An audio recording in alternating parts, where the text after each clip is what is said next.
In the village of Asuso, the sun didn't feel like a blessing. It felt like an eye, watching for any sign of prosperity it could burn away. At the center of this tension sat King Manu. He didn't live in a grand palace of marble, but in a fortress of sharpened iron and stolen mahogany that loomed over the mud-brick huts of his subjects.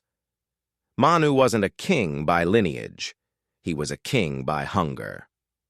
The king's toll Manu believed that if his people were full, they would become lazy, or worse, ambitious. He ruled through a system of breath taxes. The grain tax. Every farmer had to surrender 2/3 of their harvest. The silence tax.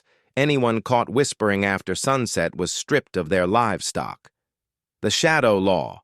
No one was allowed to stand taller than the king. Since Manu was a short, barrel-chested man, the villagers often walked with a permanent, painful hunch in his presence. The Red Feast. The legend of Manu's cruelty peaked during the year of the Great Drought. While the village wells turned to cracked dust, Manu's private cisterns remained full. He decided to host a feast of mercy. The villagers gathered, skeletal and hopeful, as the smell of roasted goat wafted from the fortress. Manu stood on his balcony, draped in gold chains that rattled like dry bones. "You are hungry," he shouted down, his voice like grinding stones, "and I am a provider. But a village with too many mouths cannot survive a drought."